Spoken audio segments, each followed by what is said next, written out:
presentation. We will be showing a presentation during this talk, so you can expect that screen share to come automatically. And as you can see, this event will be recorded. You will have to press continue to approve this. We do this so we can keep a copy for the library's archives, in addition to share with anyone else who couldn't be here today. Anyone who has RSVP'd will be sent the recording link in the coming days.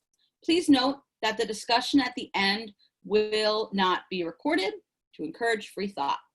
I'd like to now introduce Andy Johnson. Andy Johnson is the library supervisor of the East Asia Library at Princeton University. Andy has given multiple presentations at conferences on libraries and queer issues, such as That's Not My Name, Barriers of Trans Inclusivity Within Academic Libraries.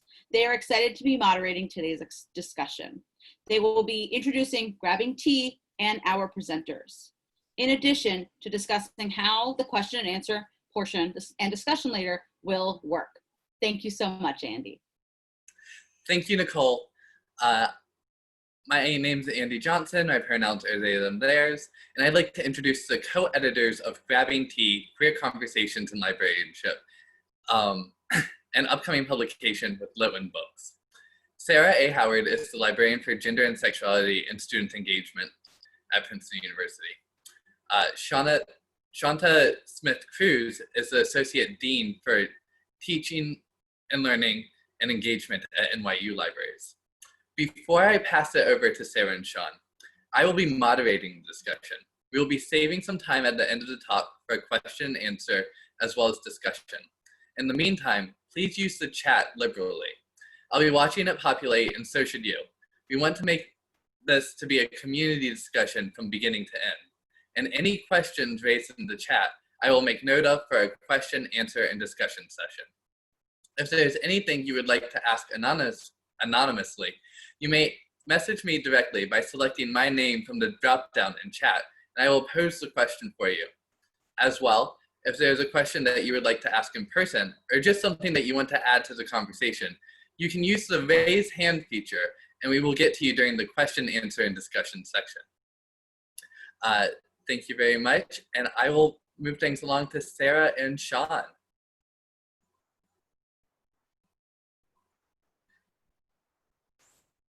I was muted. Welcome, everyone.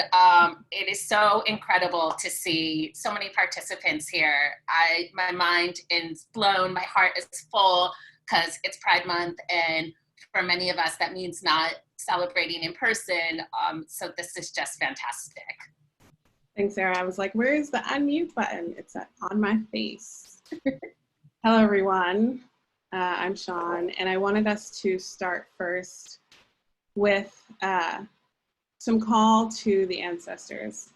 That's how I have to start everything that I am sharing with community. And so I wanted to begin by calling thanks to my grandmothers, Mari Murukalambe Locadio and Cynthia Smith, and thank them for my presence here, as well as provide a land acknowledgement to where we're all coming from. I know that there is a link in the chat that will help you to locate your own land, but currently I'm calling in from the Wappinger and Lenape territories, and I want to just acknowledge and pay a gracious thank you to the indigenous peoples from the land in which I am located, and ultimately honor the elders and the indigenous peoples that have been living and working on this land from time immemorial until now.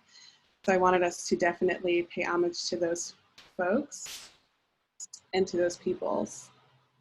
I also wanted us to acknowledge the state of the country, but also the state in which we have always been in, and just give some time to collectively mourn the lives of those who we have lost. This is a list of Black and Brown, trans and gender nonconforming folks who have been murdered with what I would call state-sanctioned violence since May of last year. So Sarah and I are going to read their names.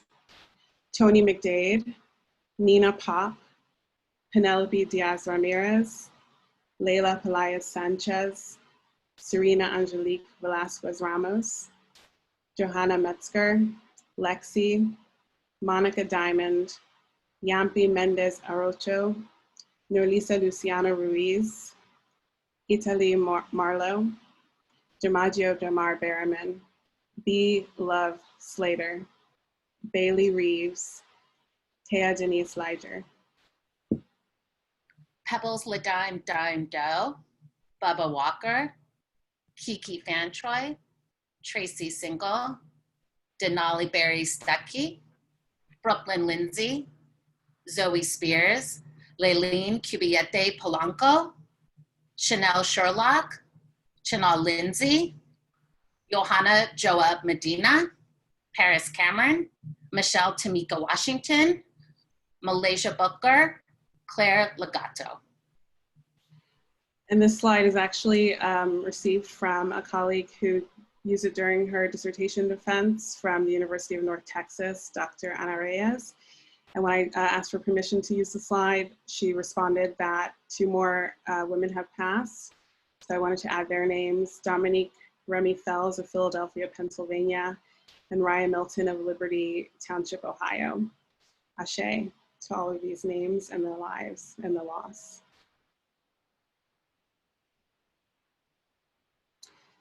To begin our conversation, we wanted to also thank our co-sponsors. So NYU Libraries, as Nicole and Liz, thank you for doing some work in the back end for helping us host this event. CLAGS, the Center for LGBTQ Studies. I am a co-chair of their board, and they are at the CUNY Graduate Center, so we're going to reference some of these groups. I'm also a visiting assistant professor at Pratt School of Information, and they have provided me with a professional development grant to fund the transcriptions for these conversations. I'd also like to thank Princeton University Library and our great communications team there. A special shout out to Stephanie Ramirez. And of course, our amazing publisher, Litwin Books and Library Jews Press. And a special shout out to our fantastic editor, Emily Drabinsky, who's the editor for the series on gender and sexuality in information studies. So now let's get to it. Here's what we're gonna do today. We're going to introduce you to a book project. So if you're here as a queer community member and you probably got this link from Eventbrite, don't know how you got here, you're here to learn about a book project and also to experience some queer conversation in relation to that as a modeling for how to submit. So we're gonna talk about the book project through some of the themes in the call. We're gonna help you figure out how to apply if you're interested, and then we wanna open it up and grab the tea with you. And of course, we know we have some fantastic Twitter folks on the call today. So we do have a hashtag, grabbing tea. Sean and I teched it earlier. There was only 2 tweets, so I think we can up that a bit. And both of our handles are there as well. And in the chat. Yes. So what is the book project, Sarah? Whew, that is a great question, Sean. And one I think we've been trying to sort of verbalize for a while now. Sean and I have had the pleasure of working together on several projects on intersectionality and queerness in libraries. And I think one of the takeaways for us was, as we were gearing up to present and chatting together, or sort of doing that decompressing when we were done, there was so much great stuff, so many tangible pieces. And we were really looking at highlighting the conversation piece as scholarship.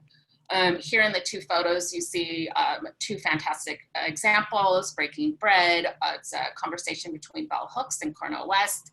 We also have a photograph from Poets in Conversation with Audre Lorde and Adrienne Rich. And so this tradition from critical race studies and lesbian studies and queer studies of highlighting sort of, I know we talk about the scholarly conversation, but that tends to be something within academia, and as an academic librarian, the world, the professional world I'm used to, where that's something that's done as a solo project. You're ingesting materials, you're reading and researching. And I think somewhere along the way, we sort of lost the importance of exchanging words and using that to push through scholarship and connections to our community and our profession.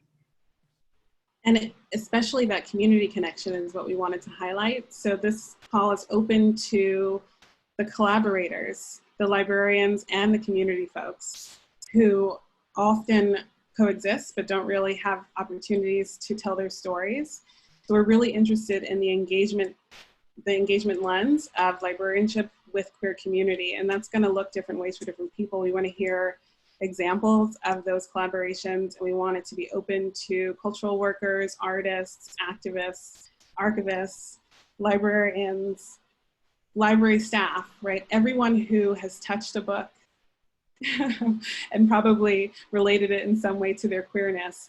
We're interested in how these conversations can manifest and transform and really stake a claim in the scholarly landscape of library study, librarianship, and queer studies.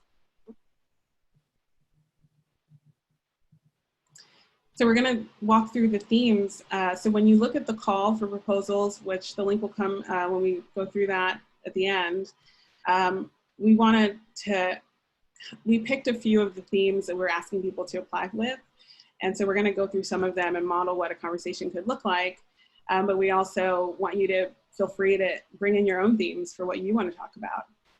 So this is sort of our list of some of the themes that we pulled from. One example is queer connections with other staff, colleagues, and collaborators. That seems to me to be one of the ones that we can all relate to.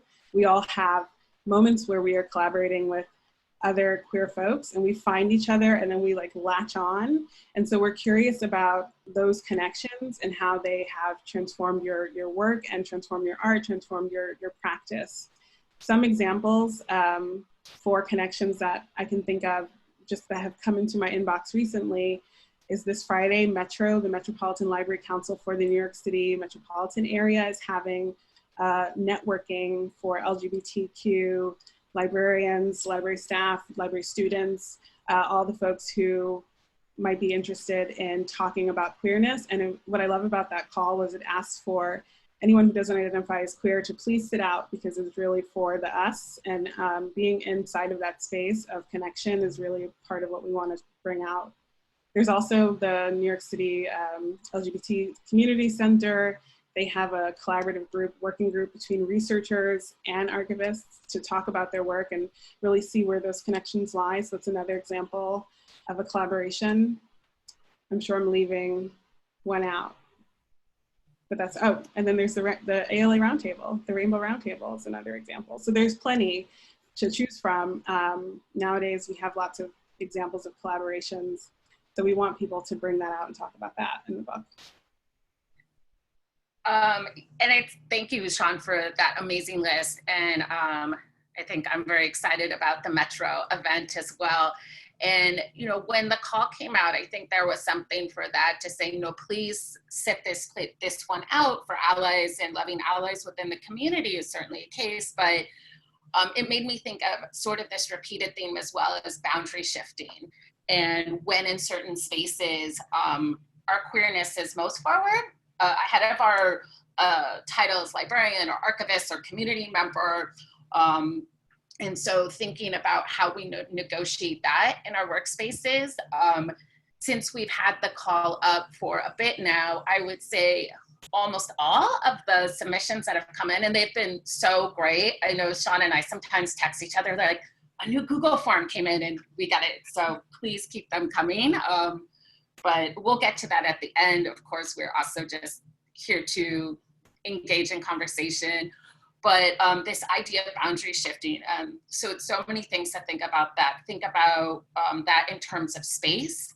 If you're public services, if you're technical services, thinking that in terms of the audience and the public you're working with, thinking that in terms of, are you in leadership? Are you not in leadership? Are you an early career librarian? Are you, to your knowledge, the only queer person in that space? And sort of what all these stories look like. And I think those conversations are so rich and so wonderful. So it's just sort of another theme we're looking forward to. We're going to keep rolling so we can get to our conversations with you. Black, Indigenous, and people of color narratives are definitely aiming to be highlighted in this collection. So we want to hear more about those narratives as they arise, as well as all intersectional considerations of race, class, and gender as they interoperate with sexuality. One example that I have here that I can resist sharing is this group of women at the top here are the Salsa Soul Sisters, and they're the first lesbian third world women is how they've called themselves, first lesbian of color organization that we can document or have documented in the country. And they were sort of based in New York City, but now have spread. And one example that I wanted to share here was they're standing in the lobby of the Brooklyn College Library. And that means a lot to me because that's where I went to school, but also, and where both my parents went to school. I like to think of that I was conceived in the stacks of the shelves of a library, but who knows? And what happened was they had a liaison, a gender and sexuality studies liaison, who's a white gay man. And I think allies are looking for something to do, like some tangible examples of how they can participate in people of color movements. And so instead of Matthew Herrick sort of reaching into his back pocket for maybe other white gay male exhibitions, he put a call out to his colleagues and found that the director of the Wolf Institute there, Rosamund King, was a Black lesbian. I'm sure maybe she was in his back pocket.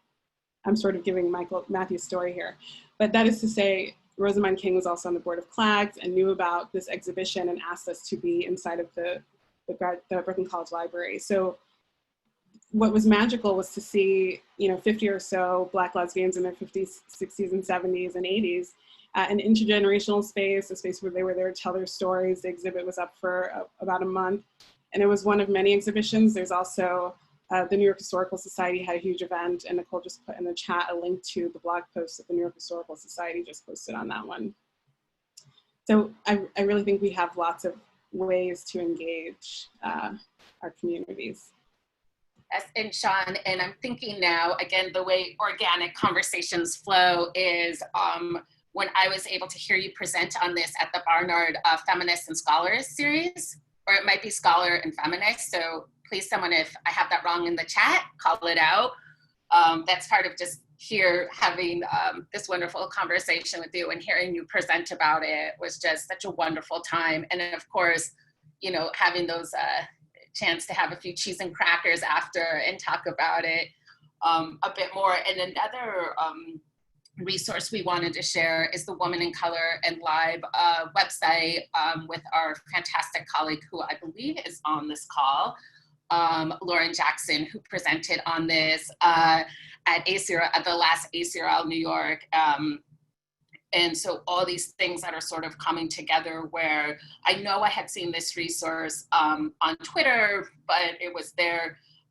Actually, that's not true at all. I had first learned about it post an Ideal session when Lauren and I chatted after we had gone to a series together. So it's again, sort of taking advantage of these spaces and highlighting that through conversation, we connect ourselves with other resources and sort of moving that to the center. I love it. We find each other no matter what, right? In multiple angles. We just kind of, we're like always to each other. Exactly. So what about pinkwashing or queer baiting for diversity work? Whew. So this could be an hour conversation in itself, and we want to keep this, we don't certainly want to rush through these important themes, but we really want to open it up to the group so we can always go back to this. And if you are the creator of this display, this is not a read in any way, shape, or form. Sort of just to draw an eye when I saw this, about, are we just there to sort of be there for Pride Month? Is that when our importance as queer colleagues is foremost? And that's, then after that, that identity or that part of us sort of is then backgrounded again. I think about with this, and this also has to do with other, diversity work with marginalized groups within the profession of the risk of burnout issues of retention, if these are always the thing our groups and our communities are doing, if you are someone out in the workplace, if you're a cataloger, are you the person who called upon for a public services things dealing with the LGBTQ community? While that certainly might be your interest and passion, that sort of, again, when we talk about boundary shifting between our professional role and our different identities. I also think here as well, if we're assigned then sort of to do this outreach and work due to our liaison duties or a role, on the unfortunate other side of that, of where liaison duties are not always assigned. I mean, I have the joy of being the librarian of gender and sexuality studies at my institution, and as a queer person, that's wonderful. But sometimes we know those disciplines are divided up, and that's not to say the person in that role is at all careful, concerned about doing these sort of outreach endeavors, and so being mindful of that as well. Again, in different spaces, I think it's, you know, this might be the only time in your library during Pride Month that this work can be done, and that's certainly not to say that's not important, but I think it's pushing as a profession, pushing as leadership, coming together and supporting each other, that this needs to last really beyond June. It needs to be something that's embedded and continuous, and sort of really highlighting that work, and also watching out for you know, issues of queer baiting and exhaustion.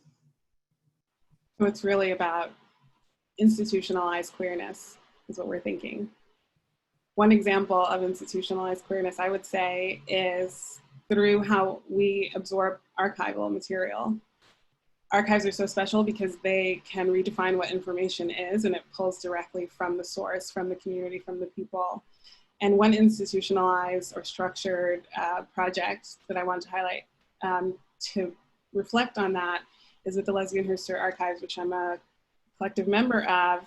And they have collaborated with the Pratt School of Information and created this amazing collection of audiovisual materials where in every semester students will go to LHA and they'll, you know, grab some carefully chosen materials that can be recorded and digitized. I'm sorry, they're already recorded, they're digitized, and then metadata is added, and they curate the website, and they create, you know, they curate the taxonomy that allows for it to live in this, I believe this is Omeka site. And what's great about these kinds of collaborations is that you really push forward an agenda that happens organically and that people will now, you know, see forever. One of the best moments for this project for me was when Audre Lorde's daughter called the Lesbian History Archives voicemail to say that she was so happy to receive the digital copies of her mother's recordings and how it meant so much for her. And it was, you know, right after a family incident, and it really meant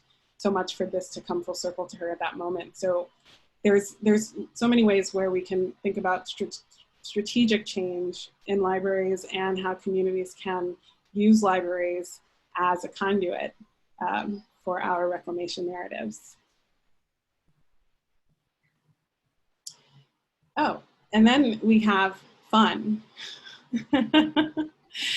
We have parties, right? Like, what are the things that make us queer on the outside, literally the outside of work, sort of like, what are the cultural productions of the community and how do we get those into libraries, right? So this is an image from an article in the New York Times that, I don't even know if we had the link to it, but it's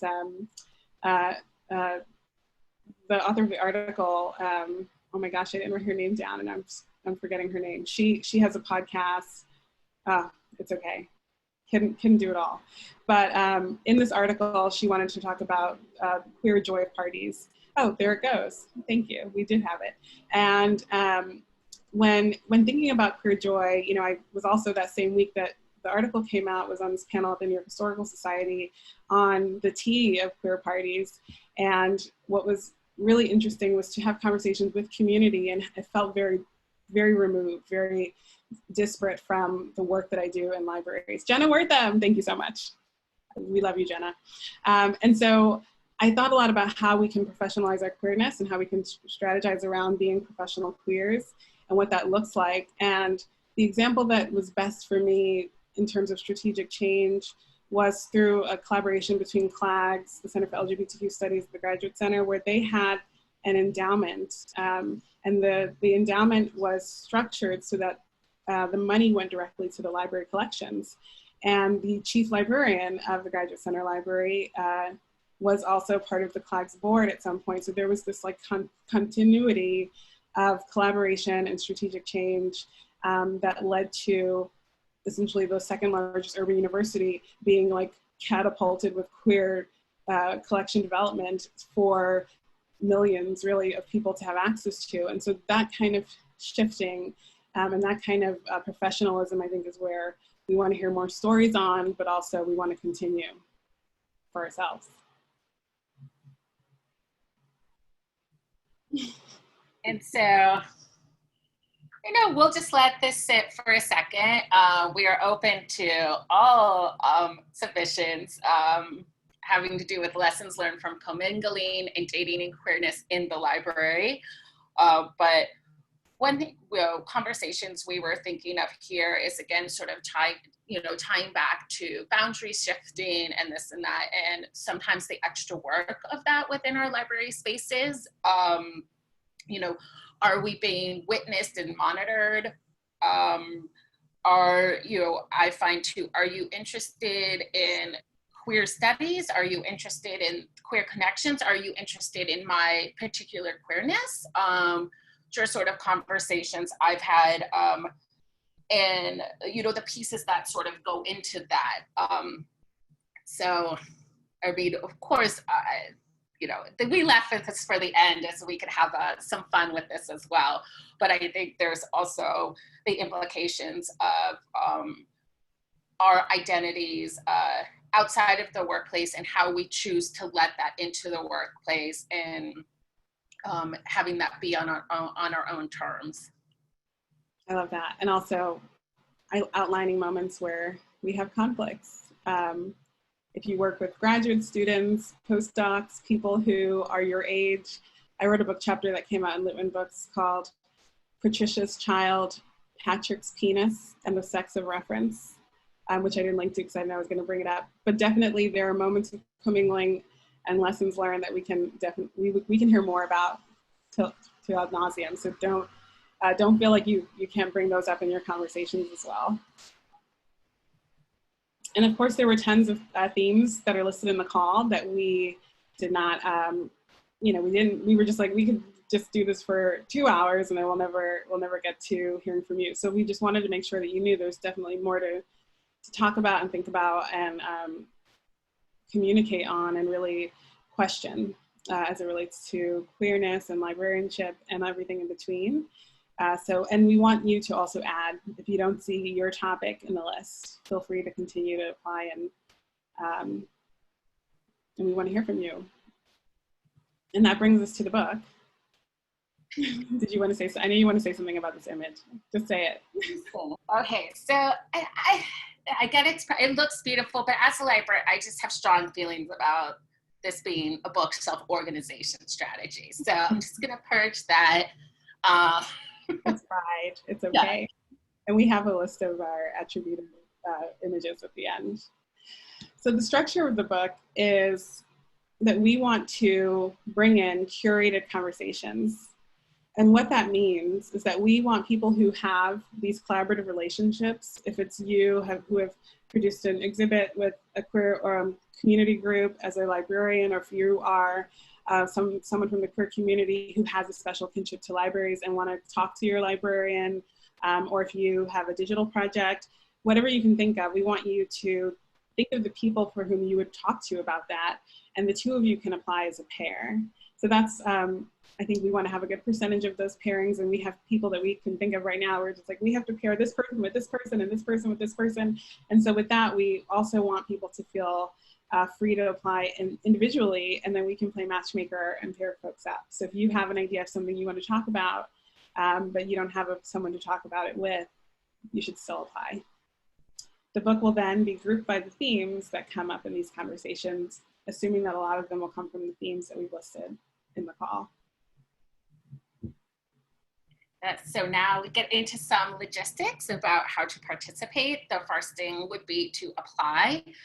We have the link to our Google form, which also has the link for the call for conversations.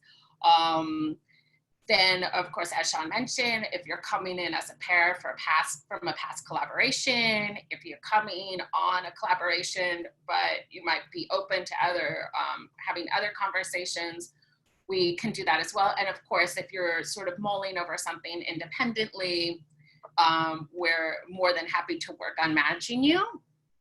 And we will schedule a Zoom call, something like this, but just the three of us.